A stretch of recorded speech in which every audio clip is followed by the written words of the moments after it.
In this session, I'm going to be talking about why you should hire from Eastern Europe. I mean, obviously, we have vested interest because we're on JobRack, but I will say that no matter what site you use to hire people, I'll justify here why Eastern Europe, and I'll give you basically a step-by-step walkthrough of how we do it for our clients and how you can do it yourself if you want. So I'm going to give you a 7-step walkthrough to effectively hire from Eastern Europe. But this is the funny thing. When I say Eastern Europe, everyone thinks of this. They think of Ivan, right? This angry Russian/Ukrainian dude who's like, you didn't pay me my money, you know? So it's Italian accent, though. I'm sorry, I can't do accents. Yeah, I should have said. Yeah, that would have been Italian then. But the thing is that you know, hiring from Eastern Europe is actually effective when you're going for certain positions, and I'll talk about that today as well. And I'll talk about the work culture and everything that makes it different from India and Philippines as well. Now, just a quick raise of hands here. How many of you hire from, how many of you have more than 10 people working for you? Oh, with you, yeah. Okay, great. So regardless of what team size you're going after, Eastern European is a good place for certain positions. I'll also tell you why you shouldn't hire for certain positions from Eastern Europe, because they just don't work out. So the goal with today's session is to basically stop getting you to overpay for positions. I'll talk about how to negotiate for the amount that you're comfortable paying. I'll talk about how to stop hiring the wrong people, how to do your due diligence when you're hiring to make sure that you have the best candidates working for you, and how to stop wasting money and stop dragging along unfit people with you in your company, because it can be quite bad to have that toxic environment where you have disagreements within the team or where you have people making a lot of mistakes all the time. So how to avoid all of that. People from Serbia, Macedonia, Ukraine, great developers, Russia. But the problem is that they're having trouble finding new ones. They're having trouble finding the good ones at the same level, at the same price. So literally, 10 people told me, Neil, like, where do you find them? Because I don't know where to find them. And I went back, and I know Stephen and I were in a taxi heading back to the airport, and we talked about it, and Stephen was like, it'd be good to have like a centralized resource, and him and I were not working together at that point. So he said it'd be a great idea to have like a centralized resource. So I started working on a platform where we could bring together this pool of Eastern European job seekers. And about in January, Matthew Newton, who's a DC favorite, he posted saying, so, you know, I'm getting great success with Eastern European job seekers, and I'm looking to start like a job board sort of thing. Are you guys interested? Like, should I do that? And everyone was like, yeah, you know, we're interested. And I hit him up, I said, hey, I'm like almost done with mine. Do you want to work together? And he said, yeah, let's do it. So in February we were live. And February, I think, or early March, we were live. And you know, this became like a DC brainchild, and a lot of the sales, a lot of the processes have been run via DC. Like a lot of our customers come from the DC. So if you talk to people, they're like, yeah, JobRack is good, JobRack is great. So we did this because we wanted to basically do this for ourselves. And the funny thing is this, that back when I started, we had, so I told you we had like 12 people at that time. We had 2 from Eastern Europe, about 8 from Philippines, and 2 from India and Pakistan and so on. Right now we have 27 people, about 80% of those come from Eastern Europe. So over time, we have actively and somewhat reactively changed our team composition as well. Because of course we have JobRack, so we can always tap into this and get new job seekers for ourselves. But at the same time, we've just found moving forward, working with Eastern Europeans has been easier, to the point that we're now even considering opening up offices in Macedonia, because we have some good people there, so we thought, why not bring them together? We used to have an office in Philippines, it was great, but because of the churn, we just had to close it down. It wasn't worth it in the end. So we're 2 people running the company. Stephen's the brain, I'm the face of the company, that's what I like to say. And so I'm actually also a part-time PhD student. So I've been doing, you know, JobRack is one of the things that we do, and InstaSuite is another, which is our core business, which is what, you know, puts money in our pocket more so. JobRack is more of a passion project for us, because we realized, as I said earlier, we had an itch that we wanted to scratch, and we could help other people do that at the same time as well. And Stephen is a CTO, so he leads all the technical side of things. So if he does come across any bugs, he's the one who's responsible for it. But let's talk about Eastern Europe versus other places, because again, my agenda is to tell you, go to Eastern Europe. But I will say this, that you can find some really, really good people in India and Philippines. It depends on what you're looking for. So if you are a technical lead and you know what you want and you're okay with delays, go to India. Like a little bit delays. No, I'm not saying a bad project, but Indian developers are really good, and I say that because I come from India, and I know I've worked with them before as well. The problem is they say yes to everything. But as long as you can cut through the bullshit, I think you can find some really good talent at a really good price. The problem there is that you have to micromanage a lot. You have to literally, and again, as Stephen would point out, tell them every kind of command they have to use in case they get stuck. So India, great place. You get cheap workforce for development projects. I think even writing to an extent, but perhaps not so good there. Philippines is really good for, well, native English speakers almost, I would say, because they follow the American curriculum, so they do speak good English and they can write good articles. Their designers are really, really good, like really good for the price, because they learn Photoshop at school. I mean, it's part of their curriculum to use Photoshop. So a lot of people who come to us from Philippines are mostly designers, because we don't have to teach them basics. They come in knowing everything, we just have to refine their skill set to match our business. By the same token, if you go to Eastern Europe, you can find some really good UX UI designers. UX UI designers from Philippines are not very good, because that's not the way they've been brought up to think. They've been brought up to make simple landing pages or banners and leaflets and whatnot, but they don't do actual applications or landing pages in depth. So if you want UX UI design, you will end up paying more, but Ukraine is a great place to go. Eastern Europe generally is a good place to go. If you want VAs, I'm kind of divided between Philippines and Eastern Europe, because I think Philippines is a great place if you want to get someone for a really low price, but the churn rate's really high, so they tend to leave quickly, and then the working hours can be very abnormal.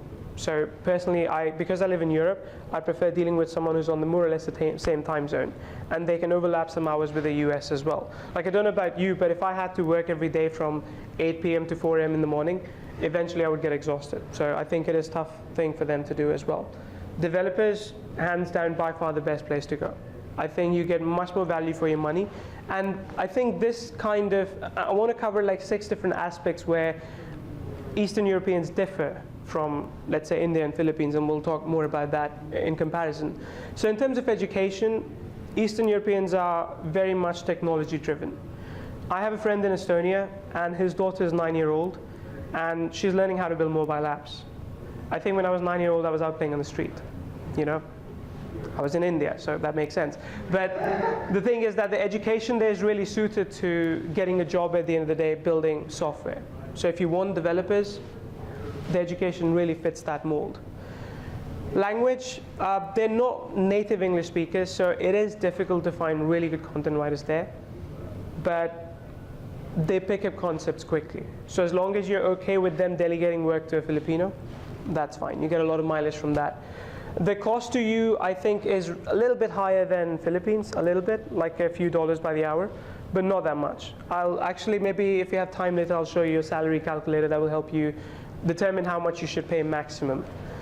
Internet's really good. I mean, Romania has one of the best internets in the world, internet speed in the world, so I think the connection always tends to work out, which is a big problem in the Philippines. The weather's good too and everything, so it all works out. The culture is very much focused on loyalty and work ethic. So I talked about churn rate with Filipino employees. They tend to leave rather quickly because something comes up or they get bored, or actually quite often they get overwhelmed with all the new things I'm giving to them. Eastern Europeans are a bit different. They hate processes that keep on, like if you want them to do same SEO thing day in, day out, you will lose them quickly. They are much happier to think and be proactive, take initiative about something that they get stuck with. Like again, we were having this conversation the other day. Literally, we have 2 employees doing a similar job. One of them says, I got stuck, so I was waiting for 4 days to hear back from you while you were at the conference. And there's another employee who said that, I've done this is what I've done. Is it okay, or do you want me to change something? Like, sorry if I messed up. So those are 2 very, very different cultures in my opinion. And depends on what you want. If you're the kind of person who's very much of a control freak, who has a process and wants that to be done perfectly every time, go for a Filipino. But if you're the kind of person who is a little bit lazy or busy, and you want someone to be taking initiative all the time, go for Eastern Europe. By the same token, they're reliable. They don't tend to leave so quickly because they're bored or, no offense, someone died in their family. They tend to stick with a job for longer. So in our case, we've hired 12 people over the last 18 months, just from Eastern Europe. We've only lost 1 because he wanted to do a new technology, and we just, we didn't use that. So it just made sense for him to go his separate way. So in that sense, it's been really useful for us to have employees long term, so we don't have to train them up all the time. But again, the goal of this session today is to help you basically build a good team for yourself, to help you get to a point where a lot of your processes happen without you, a lot of your processes improve without you. That's the important thing as well. And I've attended a few sessions about hiring before. They all say hire slow, fire fast. I mean, it's a nice catchphrase, but you don't have to extend your hiring process just for the sake of that. It still needs to be a process. You can't just say, that one looks good, let me just hire him or her. But at the same time, you don't need to drag it for too long. And again, if you have time, I'll show you that we give people enough chances to prove us wrong if you hire them. So don't go firing just because you took something personally. That's important too. So let's talk about the 7 steps that we use to hire every single time in our business in my JobRack. And I'm showing you that because I want you to do this for yourself as well if you get a chance. It does work. It's a little bit painful process, and this is why it's painful, because you have to think at the end of the day, how much is your time worth? How much value can you put to every hour of work that you do in your business? So I want to cover 3 cases, for example. If you hire a VA, let's say you're paying them $5 an hour, which I think is quite reasonable. They save up to 10 hours a week of your time, which I think is fair. And the value, let's say even if you price yourself at $50 an hour, the value that you get for that is quite good, I think. A VA really helps. But I would argue that shouldn't be just your first hire. You should probably look for a manager in the beginning if you have your processes down. If you think about a designer can really improve your conversions. They can really, like I had to learn Photoshop and it was painful. I absolutely hated it. So my first hire was a designer because that's something I didn't want to do. So again, depends on where you're coming from there. But developer, I think, again, if you are doing software, a developer can add much more value than anyone else can, because they can create something which will continue to generate you money long after they're done. So for me, if you really want to grow your business, I think in the beginning that's a good hire, to create something that you can actually grow. But each business is different, and you need to think about how much your time is worth and how much time you want to spend hiring in that case as well. Please. I don't know if you're waiting for questions till the end. No, it's okay, go ahead. What were those prices based on? Are they, we've got developers and we're hiring new designers, and not quite $7 an hour. Where are you hiring from? More upward. Which country? 20, all over. So, okay. Yeah, I guess that depends. I mean, it depends on what skill set, what country you go from. Like, I'm sure the US and UK job seekers are quite expensive, and then rightly so. I mean, I live in Finland, I wouldn't work for $7 an hour. But what I haven't shown here is like the average salaries in Eastern European countries. And if you consider those, actually $7 an hour for a designer is good. I mean, not a high-end designer, but a designer who can do landing pages for you and you can give feedback and they can improve it, sort of thing. So still somewhat, well, not a perfectionist in that sense, but someone who can work well with you. So, I mean, honestly, again, I'll show you the tool later, but honestly, you can find people at those prices that I've talked about. One of the most recent VAs I hired him for support work. And, I got on a call with him, and he doesn't have any technical background. So he doesn't have a degree in IT or anything. But he seemed like quite sharp. So I started him at $600 a month, which he was like really happy about. Because another thing is this, they don't care about money. To a lot of Eastern Europeans, and this kind of goes back to culture, it's more about what impact they can make. Filipinos want to support their family, which is perfectly fine. But with Eastern Europe, at young age especially, a lot of it is about what can I do, what can I learn to build something of a career moving forward. So in that sense, I found that paying him $600 a month, he was really happy. Now he's up to $700, and turns out that he's actually better than our current support staff. So much so that he's interacting with customers on Facebook, which I don't have to do anymore. So it's taken a lot of time, it saved a lot of time for me as well. Designers, one of our main designers come from Philippines, right? We pay him $4.50 an hour, which he's quite happy about as well. He moved into a new apartment, needed some money. We gave him some of that as well to basically help him move forward. But I wouldn't replace him either. So we don't need a designer from Eastern Europe yet. But if you were creating a new software, we needed someone for UI, UX, I will look into that. Into Eastern Europe. So again, depends on what you want. But I do think $20 an hour is, for me, a little bit too much. I mean, sure, I spoke to someone yesterday and she was running a book publishing business. And she said that the minimum I'm paying people is $30 an hour. and my jaw just dropped. But then she does have high-end clients paying her $10,000, $50,000 for the work, so sure, it makes sense. So again, depends on what your business type is like as well. Now let's go through the hiring process. For us, it's a very, very dedicated 7-step process. I'm not sure if you were on a meetup that Stephen had earlier where we went through our Asana, and everything we put down in Asana for these 7 steps. So I'll give you the slides. If you follow any kind of work management software, you can just copy and paste stuff in there and you can kind of run with it. So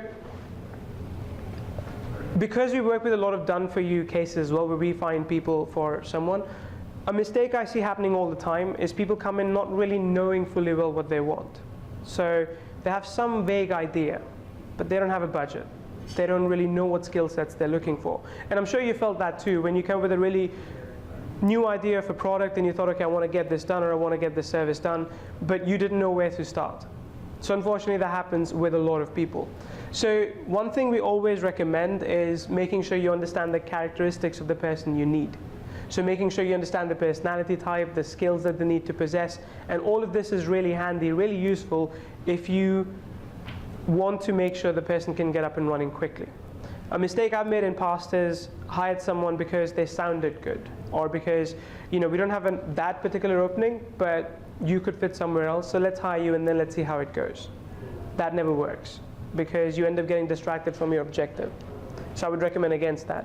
Also think about what is the scope for this position, what's the future of this position. So the scope is important because I've had people complaining about the fact that they were not happy anymore in their job because they were not doing what they thought they would be doing.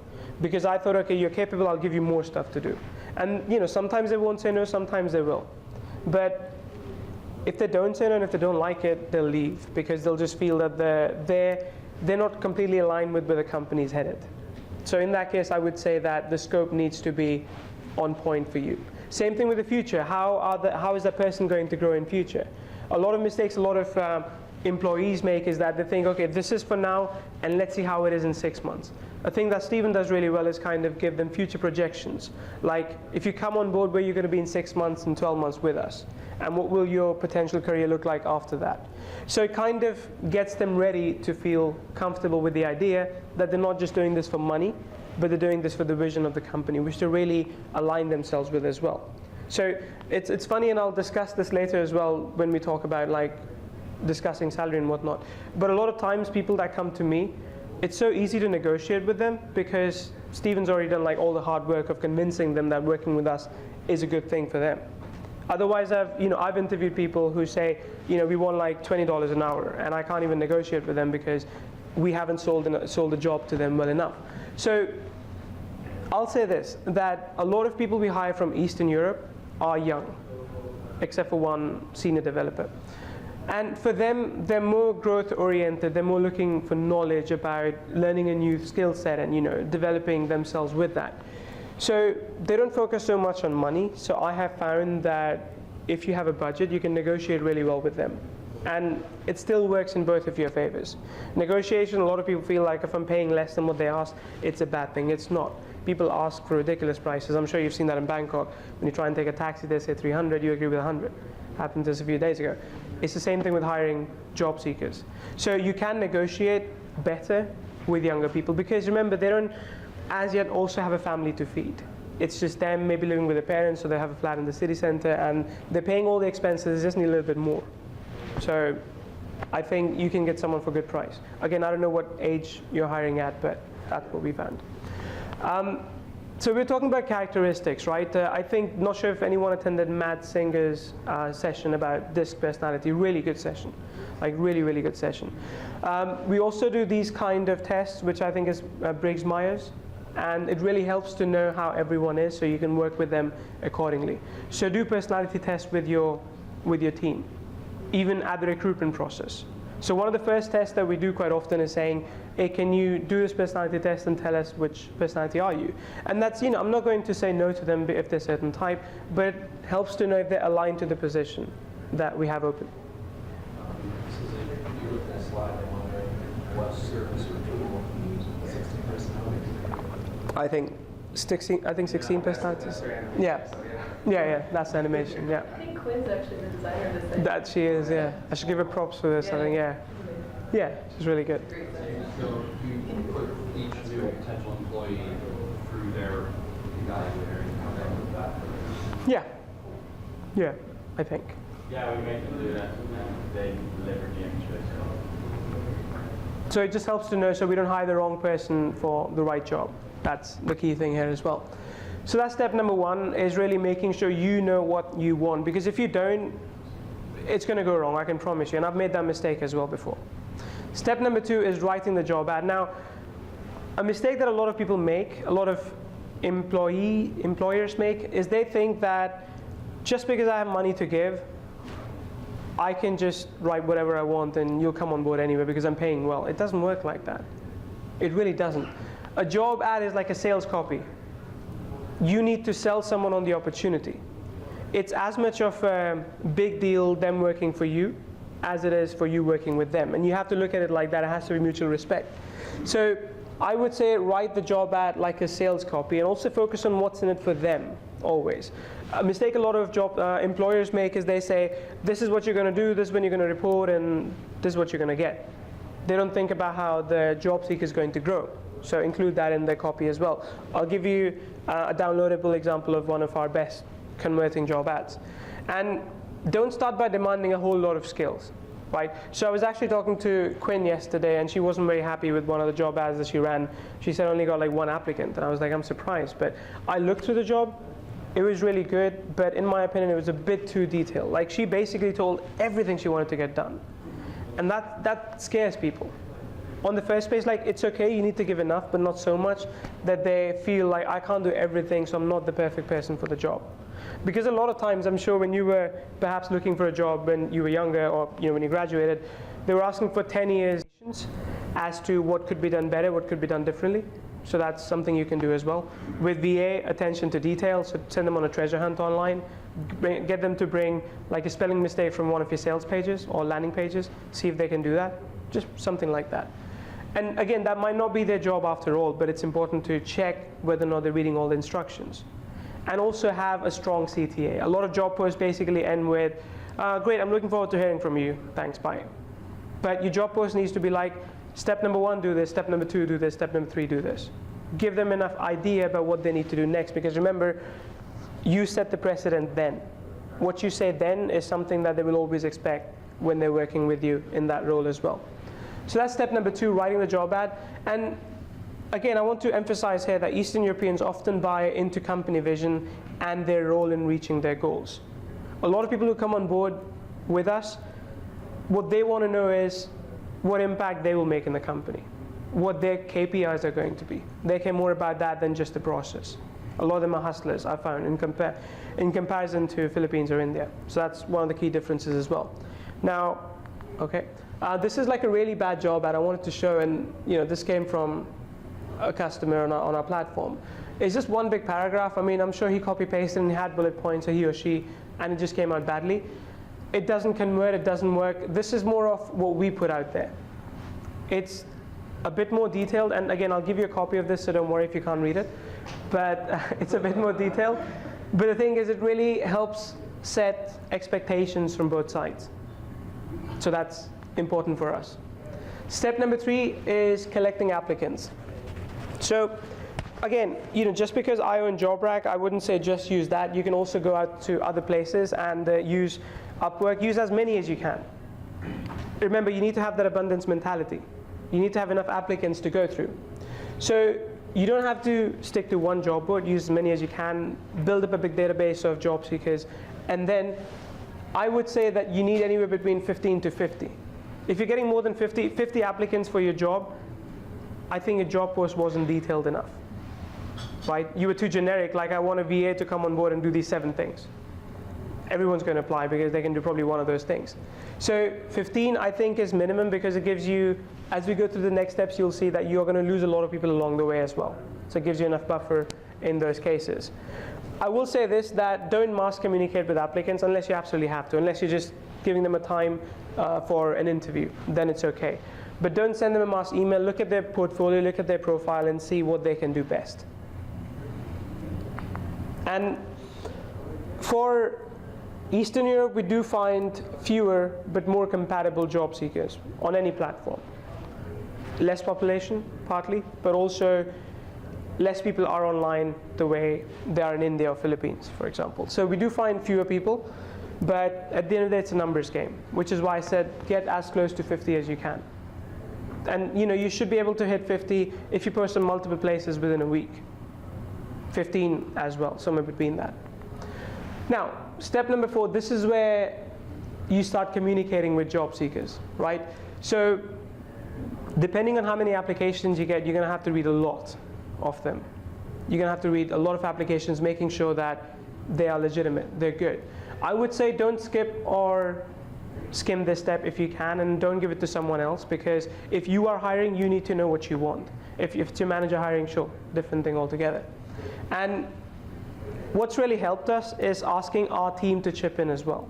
So if I'm hiring for a design position, I'll ask my designer to review their portfolio. So I'll make a short list of, let's say, 20 people and ask him to review all of them and give me 10 or 15. Tell me and justify why they're good. And find if someone's actually better than him, because that's something I'm really interested in. Not because I'm going to fire him, but because if you're going to improve, I cannot really hire someone under him. So when you are hiring, always try and hire someone better than what you have right now. And these days CVs are not so important, the cover letters really are. A lot of people still do copy-paste jobs, they're a pain to read, but for those that have taken time to really customize a message for you, read that, it really helps. And portfolios are good too, I think, especially for design work or GitHub for development work. I think portfolios really help. Now, it is going to happen like for design, if you look to their portfolio, not everything they're doing is going to match to what you want and what you need. But you can always then go to the next round and ask them to do a quick test, which we'll talk about as well. So Eastern European job seekers can seem a little blunt and up to point. Now that does bother some people. We have Eastern European folks working with Filipinos, and Filipinos get offended every time. They're like, how can you talk to me like that, sir? I can't work like this. But that's just how it is. It's a cultural thing. It's a cultural fit thing. Then you want to start doing testing. So once you've gotten the list of 50, you've narrowed it down to, let's say, 25 or 30 people, then you want to start testing them out. So one of the tests we do, and let me just check this. Yeah, one of the tests we do is like a simple personality test like I talked about, but that's just to know what kind of person they are, what kind of person we're dealing with. But the test that really has most impact, yeah. Do you pay them for the test or? No, we don't. I mean, for 6 to 8 hours, we don't. Ideally, we like to keep it under 4, but it's okay. So for this kind of test, we use a site called Interview Mocha. I'll give you the link at the end as well in the downloadables. And it helps us to do an actual test based on their skill set, like PHP test or JavaScript test or design questions and whatnot. Sometimes, though, we prefer if it's like real work. So we had a client recently who wanted to get presentation designs done, and we gave everyone a task to spend 2 hours designing a presentation. That's not based on any site, so it's just something they have to do, and we're looking for creativity. We're looking for application. But again, if you can't do such a test, use testing platforms. They're really good. Everybody does get the same test. I think it's important if you make that consistent, if you look at a benchmark. What really helps as well is giving that same test to your best employee and seeing how they do it. And then looking at the results and seeing if the results are any better. Again, like I said, you want to go for better results in the end. And like I said, personality tests are important as well. So when you are testing, you will have to spend some money, maybe, if you go for Interview Mocha. They're not expensive. Like you pay $3 for a test at the minimum. So as long as you're okay with that, I would recommend it. Are there any platforms you recommend? Interviewmocha.com is one. I'll link to it in the downloadable so you can see it there. Yeah. Step number 6 is the interviews. Now, I usually do these interviews myself, or for technical stuff, Steven does that. But if you do have a good technical lead or a good marketing lead or whatever, you can get them to do as well. And the way I do it is I book all the interviews in a row. So I'll scope out 4 hours for 2 days in the week, just in case one of them doesn't work. And I'll do 30-minute interviews. I space out 30 minutes, but I try and do it in 15. And at these interviews, the job seeker should be doing most of the talking. Now it's their turn to sell the position, the fact that they want to work with you, to you. You can still sell them on the company vision later on, but right now it's them talking to you. Videos are great if you are comfortable doing videos, I think, or at least having the job seeker on a video, because you see their personality better. That's number one, and you also see the internet connection. So I think that's the point, that in Eastern Europe, generally internet connection is good, but if you find they're working in a noisy environment, there's their girlfriend or their boyfriend walking around at the back, or there's the dog that's bothering during a call, maybe you want to think otherwise about hiring. But also listen to your gut. So do you really want to work with this person? Do you think you can be friends with them? You don't have to be friends with them, but I think it's important to know whether or not you're compatible. It's a long-term thing, right? So I think compatibility is important. So by now, you would probably have 6 or 7 people left at the interview stage. And you already have some assumptions about this person. You've looked through their portfolio, they've done the testing, you can quiz them on that. And now you are either debunking or confirming those thoughts that you had about these job seekers. So you're almost ready to make a decision. And then you get to the last step where you make a pick. Now, this is where, I mean, everyone does everything right, and hiring is a long process, and then they make like one big mistake. They just go for one person. They're like, oh, we don't have the budget to pay 2 people. That's fine, but I think you should have the budget to at least pay 2 or more people for 1 month. So hire 2 people at once, or more if you can, like 3 I think is good. Because number one, they will kind of compete against each other as well, especially like for a sales position. But number 2, you'll find out that maybe they have some nuances or personality defects that don't match up with your team, or they don't match up with you, or they didn't just show up for work for whatever reason.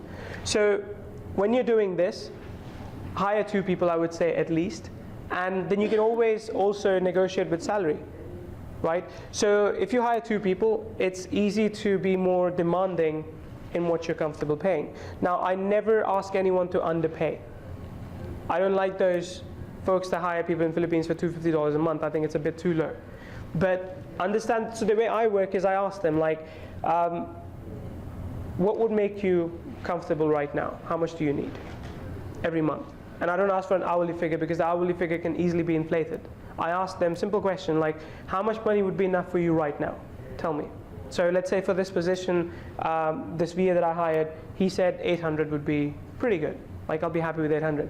I said, that's okay. It's not quite my budget right now, but let's work at it like this. You join in at 600. After first month, I'll raise you up to 700. And after 3 months, up to 800. And then we can do your salary increase along with everyone else in the team. And he's really happy with that, because he sees not just the fact that he's going to have a job now, but he's going to have a job 6 months down the line as well, at least. And then he's going to get what he wants. So it's okay to give people what they want, but also try and work this in your favor by being very open and transparent with them. Like, I've had people who have interviewed, and I think our lead developer, he said to us, and we pay him pretty well. We pay him like, for us, we pay him like $3,000 plus a month. And he came in and said, I want 6,000. We said, you're good, but that's really not our budget. I mean, we like you, and I think we can see good synergy, but that's not our budget. So what are you okay with right now, till we grow to a point where we can pay you more? He said, like, I'm okay with 3,600. It came down to that, because he realized that we were not going to pay 6,000, and that was really outside of budget. So we got it down to 3,200, but it all comes down to being transparent with them and talking to them about it as well. So high performance is the key to any business, and like I said, always helps to get people to compete for a position, for even a developer position. And we have found that one of them will always outperform the other. Then it's your job to decide whether you still want to keep both, if they're good enough, or you just want one. Now, just to summarize all of this, and again, this is going to be the key takeaway from this session, is that the 7 steps to hiring process. You get the slides at the end of it. You can implement this for yourself as well. Write down the hiring specs, what you want, what skills you need. Write down a really good job ad. And if you don't know how, just work with a copywriter for that. Or look at how other job ads have been written in the past. Collect the applicants from as many places as you can. And then qualify them. Understand whether they're good enough or not. Do some testing, do interviews, and at the end of it, hire more than one person. So that's, again, I mean, my objective here was to enable you to go out there and hire with efficiency, hire knowing fully well that you're going to be well positioned to work with people in future. We do have those assets that you can download. I put that link and I realized it was a bit too big. So if you want to download them right now, you can just go there, link.jobrack.eu/dcbkk. I'm not sure how long I want to keep this up, because this is a presentation that we use in many other places as well, and I don't want it to be outside DC. And you're going to get 4 things in there. You're going to get our perfect job ad. So the job ad that Stephen had written to hire a developer. We got good conversions on that, and we got some really good applicants from that because they really bought into the company vision. And then you also get a list of few sources that you can use for testing. There are many more online if you just Google them. We'll give you some Easter egg examples as well. They're simple, but I would always say try and trip people along the way. It helps. And you're also going to get a link to a salary calculator. It's online, and I think I can show you that as well in a few minutes after a bit of Q&A. And you can use that to determine the absolute maximum that you should pay for that position in Eastern Europe. So when you use that calculator, I'll show you, you'll get a number in the end. It's approximated, but you shouldn't pay over that unless you really want to. Then it's up to you, unless you find truly someone exceptional. We always use that as the highest figure and work a bit backwards and decide how much can we afford to pay from that.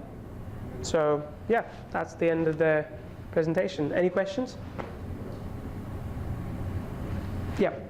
Well, when you say Eastern Europeans are a little bit more direct, more blunt, do you find that they work well for very personalized customer service roles, or Filipinos work well, or what's your experience with that? So again, I don't mean this in a negative sense, but Filipinos are quite timid in their responses. So Eastern Europeans, again, it depends on their personality type. I have the person that I hired recently, he's really good in that he can be very personable with people, right? He doesn't get angry, he doesn't get upset. So that's his personality type. But then we've had others as well in past which, I wouldn't let them touch support at all because of that.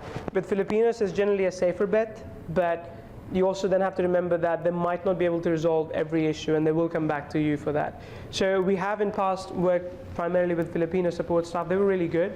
Like they were always around to answer questions, but we always had to help them still even after a year. With Eastern European employees, we don't have that problem. So, yeah. Eastern Europeans are a bit more proactive as well. Yeah, please. Good. Thanks. Thank you very much. Very useful. I actually just wanted to share a strategy and then also Please. ask a question. Sure. The strategy is with your collecting applicant stage. One thing that we've done works really well is, so JobRack is great because you pay for the job ad and you can put whatever you want there, and that includes the external link. Sure. So we typically create our job ad on our website, have a Google form available there, and we could use that as a hub that will do some development issues. JobRack and questions without it. Obviously, the obvious one and the one that we use is Upwork. The problem with Upwork is that their whole business model is based around that system. So Sure. So I've tried a few things this, and what I've found is that whilst you put a external link in a job ad in Upwork, they might be paying for account balance doing this, but they will certainly have an algorithm that sees that and wipes it and all sorts of things. But the way that you get around it is if you post a simplified version of your job ad on Upwork and you invite applicants, so you can source all the best applicants there and invite them to apply for a very simple screening question. They will then message you to answer the screening question. Yep. And then once you're in it, you're then able to direct message them. Yeah. You can then say, and as long as you word it carefully, you can say, here's the real ad. You say, great, I actually need to ask you some more questions. Sure. If I hire you, then we'll pay on here. So can you go through the form and fill in the full application form? Sure. Or a few extra questions, and then we'll get back to you on Upwork. So then they can click through. It all looks legit from it. The moderator looks at it, and they apply there, and you apply from there, and you just close the job on Upwork. Yeah, I'll give you what I think about that too, because we had some other people doing it on our side as well, and we talked about it, and the problem is that it messes up our tracking long term. Like if I look at these job ads, they have like 1 or 2 applicants, and we're like, did we mess this up? Like what happened? Turns out that they had a link saying contact us on this email, or go apply here, and that's okay. Like I really don't mind. But it's just when someone comes back to us with feedback, and then we don't know what happened. So that's just my perspective, which is, I know Upwork have different reasons for controlling it because they control the money. For us, it's more about controlling tracking results, I guess. Yeah. And so the question is about hiring two staff for one role. If you're doing a 1-month trial, we do something similar. If you're hiring two, when do you integrate them into your into your team and the Slack, for example? Because if you have both at the same time, I feel like that competitiveness is very kind of obvious, and is it not then clear someone's getting fired and you both Sure. have that? So it's a very good question, and I argued with Stephen about this because I didn't want to bring them into the system at all. I said, well, let's just test them and see if they're going to stick, and then we'll bring them in. But the problem with that is that if you don't bring them in, they don't really see everyone else. They still feel very isolated. So yes, there's obvious drawback that they know that, okay, they're two people, and they're competing for the same thing, but you can always justify that by saying that, hey, if both of you are good enough, we're going to keep both of you on. But really what we're looking for is one exceptional candidate. And if they're not even willing to prove themselves, they will drop out anyway, and you'll be left with one. But I think it does help to be open and transparent with them that, hey, we are trying this out. And if it doesn't work, then we'll still pay you for the month. Unless you really just don't show up, then we're not going to pay you. But this is the reality. And I think I prefer it's always good to be transparent about things. Control, and if I spend time and energy and money to educate them and show them the way we do things, if we decide to stop working together, we lose that resource. So quite often we've considered working with teams. Just recently though, we have hired a team because we wanted a specific kind of software created that we didn't have someone in our team for, and we don't have a permanent need for either. So we didn't want to bring someone in for 6 months and then let them go because we'll be doing the same thing. So we decided to work with them in this case, but as much as possible, especially for operational things, I would never work with a team. Unless, like, there are support teams out there as well. I've talked to them as well. So there's a company, I think someone recommended in DC as well. They charge like $2,000 a month for about 80 hours of support a month, right? To me, that's expensive, for starters, and also it's still that I'm relying on them to work for me as long as I work with them, and I don't like that too much for operational stuff. Yeah. If you don't have questions, I have like more to show, so it's completely all right. I hope you can stick around for that as well. But yeah. Yeah, so you mentioned that you had a lot of junior developers, right? And you have one senior developer. Is it difficult to find senior developers? I can stop this as well, Stephen. So yes, I think it is tough to find senior developer. Like, you need to be willing to pay more. I think a lot of people don't want to pay more.